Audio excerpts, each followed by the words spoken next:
آغاز ہو چکا ہے۔ ماہ ذو الحجہ اسلامی سال کا 12واں مہینہ ہے،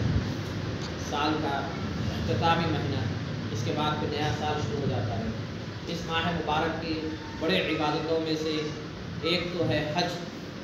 جو عازمین حجاج اس مقام تک پہنچ چکے ہیں جو انشاءاللہ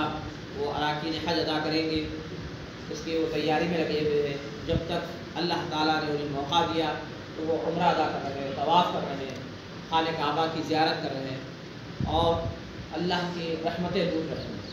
اب خانہ کعبہ سے جو دور ہے ان کے لیے بھی اس ماہ مبارک میں ایک عبادت ہے۔ ایک تو نماز عید الاضحیٰ ہے جو ادا کرنی ہے۔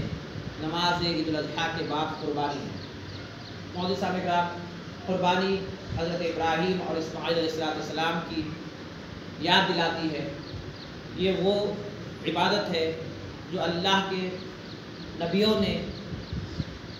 خود اپنے سے کیا اور اللہ کو ان کی ادا ایسی پسند آ گئی کہ اس کا ذکر اللہ تعالیٰ نے قرآن مجید میں فرمایا۔ حضرت ابراہیم اور اسماعیل علیہ السلام کا جو قربانی کا واقعہ ہے اس کو سورہ صافات 23ویں پارے میں اللہ تعالیٰ نے مکمل اس کا ذکر فرمایا۔ اور ظاہر سب سے پہلی بات تو اللہ تعالیٰ نے یہ بتائی کہ ہم نے انہیں فرزند عطا فرمایا، یعنی ابراہیم علیہ السلام کے 2 فرزندان تھے، ایک اسماعیل علیہ السلام اور اسحاق علیہ السلام۔ ہمارے آقا دو جہاں صلی اللہ علیہ وسلم کے جد اعلیٰ دادا جو ہوتے ہیں وہ حضرت اسماعیل علیہ السلام۔ تو حضرت اسماعیل علیہ السلام جب نوجوانی کی دہلیز پر پہنچے تھے تو تب اللہ تعالیٰ ابراہیم علیہ السلام کو خواب کے ذریعے سے حکم ارشاد فرما رہا تھا کہ قربانی دو۔ تو ابراہیم علیہ السلام اونٹوں کی قربانی دے رہے تھے، کیونکہ اللہ کے نبیوں کا جو خواب ہوتا ہے وہ سچا ہوتا ہے اور وہ وحی کے حساب میں آتا ہے۔ اللہ کا حکم کے حساب میں آتا ہے نبیوں کو جب خواب کرتا ہے۔ اسی لیے ابراہیم علیہ السلام جب آپ خواب دیکھا تو آپ اونٹوں کی قربانی دیتے رہے۔ اس کے بعد پھر جب اللہ تعالیٰ کی طرف سے واضح طور پہ حکم مل گیا کہ اپنے فرزند کو قربان کرو، تو گویا کہ ابراہیم علیہ السلام اپنے فرزند سے مشورہ کیے اسماعیل علیہ السلام کہ بیٹا آپ کیا کہتے ہیں کہ اللہ تعالیٰ قربانی کا حکم دے رہا ہے۔ تو معزز صاحب کرام، ابراہیم علیہ السلام جنہیں ابو الانبیاء بھی کہا جاتا ہے، یعنی نبیوں کا باپ، اور خلیل اللہ آپ کا لقب ہے،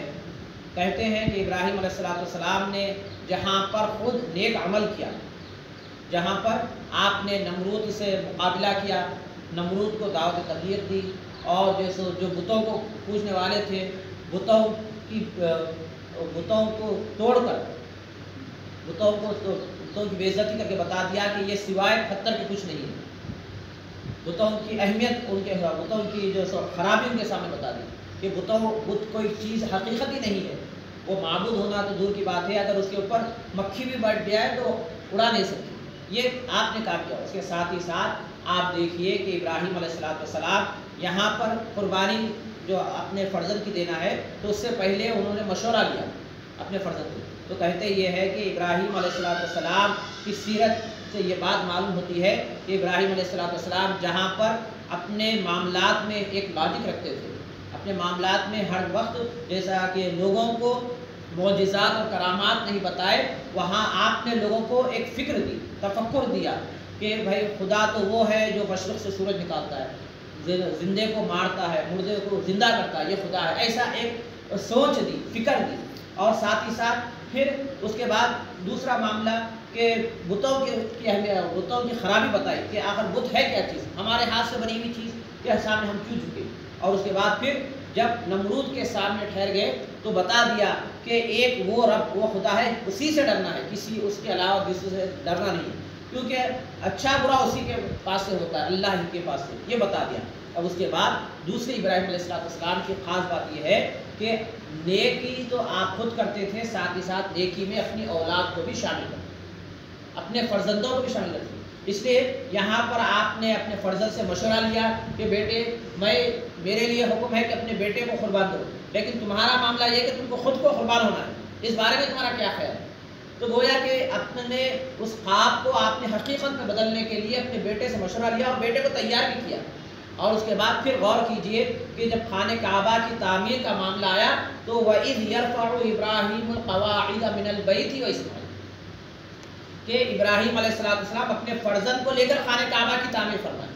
اور اس کے بعد پھر دعا کہ ربنا تقبل منا، کہ اے اللہ ہمارے اس عمل کو قبول فرما۔ تو کہتے ہیں کہ صرف خود اپن نیکی کر لینا، اپن جو سو عبادات کر لینا کافی نہیں ہے۔ ابراہیم علیہ السلام کی سیرت دیکھے، ابراہیم علیہ السلام کو پڑھے، ابراہیم علیہ السلام کے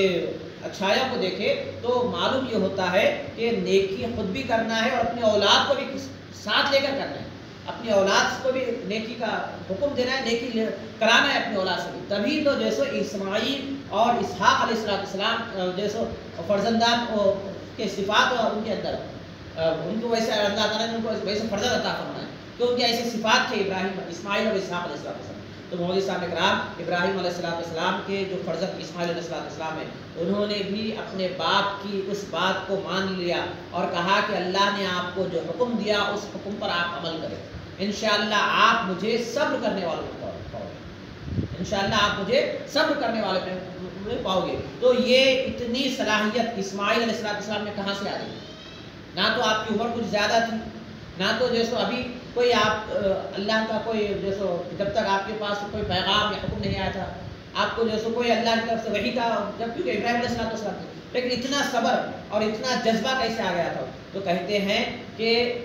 والد کی نیکی کا اثر اولاد میں ہوتا ہے۔ ہر جو اللہ کا جو قانون ہے، قانون فطرت ہے کہ نیک لوگوں کی اولاد نیکی ہوتی ہے۔ اس لیے ابراہیم علیہ السلام کے فرزند اسحاق علیہ السلام، اسحاق علیہ السلام کے فرزند یعقوب علیہ السلام، یعقوب علیہ السلام کے فرزند یوسف علیہ السلام۔ اس طرح سے نیک کی اولاد نے بہت کم، اللہ ماشاء اللہ کبھی کبھار ایسا ہوتا ہے کہ جیسے نوح علیہ السلام کا بیٹا کافر ہے، بہت کم ہوتا ہے، قانون سے ہٹ کے ہوتا ہے، لیکن اکثر جو ہوتا ہے جو اللہ کا جو قانون ہے وہ نیک لوگوں کی اولاد نیکی ہوتی ہے۔ تو اسی لیے کہتے ہیں کہ بعض صحابہ ایسے تھے اپنی عبادت مکمل کر لیتے تھے، یعنی اگر مثال کے طور پہ ظہر کی 12 رکعت نماز پڑھنی ہے، ظہر کی 12 رکعت نماز پڑھ لے کر پھر 2 رکعت نماز کے لیے ٹھہر کر کہتے کہ اے اللہ میں یہ میرے فرزند کے لیے پڑھ رہا ہوں، میرے اولاد کے لیے پڑھ رہا ہوں، تاکہ میری اولاد کو تو نیک بنا دے، میری اولاد کو تو صالح بنا دے، تاکہ میری اولاد کے لیے آسانی ہو جائے۔ یہ عمل کرتے ہوئے اولاد کے لیے نیکیوں کے راہیں کھول دے۔ تو اسی لیے ابراہیم علیہ السلام کا قربانی کا تو ایسا بہت بڑا پیغام ہے، ہم اس پیغام کو جیسو انشاءاللہ آگے بات کرتے رہیں گے۔ ایک بات یہ سمجھ میں آتی ہے کہ ہم جو نیک عمل کر رہے ہیں، چاہے وہ عبادات ہو، چاہے دین کی خدمت ہو، چاہے قرآن مجید کی تلاوت ہو، چاہے صدقہ و خیرات کا کرنے کا معاملہ ہو، یہ ہم اپنے سے تو کر رہے ہیں، لیکن ساتھ ہی ساتھ اپنی اولاد کو ساتھ رکھ کر کام کریں، اپنی اولاد کو توجہ دلائے۔ ابراہیم علیہ السلام کے پیغام میں یہی بات ملتی ہے کہ اپنے اولاد کو بھی ساتھ رکھے، چاہے خانہ کعبہ کی تعمیر ہو، چاہے قربانی کا معاملہ ہو، اولاد سے مشورہ بھی لیا، اولاد کو شامل بھی کیا۔ تو اسی لیے اللہ تعالیٰ ان کا ذکر خیر قیامت تک زندہ رکھا۔ تو اگر ہم بھی ہماری اولاد کو ساتھ رکھیں گے تو انشاءاللہ اللہ تعالیٰ ہمارے لیے بھی خیر کے دروازے کھولے گا۔ وہ تو اللہ کے نبی تھے، اللہ کے دوست تھے، ان کے لیے بہت بڑے بڑے درجات ہیں۔ ایک اس کی جھلک، ایک اس کا جو چھوٹا سا جس طرح سمندر کا پانی کا خطرہ، ویسے ہی اللہ کی رحمت ہم تک آ جائے تو انشاءاللہ ہماری دنیا اور آخرت سنور جائے گی، اور ہماری اولاد کے لیے اللہ تعالیٰ دین اور دنیا میں کامیابی دے گا۔ وآخر دعوانا الحمدللہ رب العالمین، سبحان ربک رب العزۃ عما یصفون، والسلام علی المرسلین والحمد للہ۔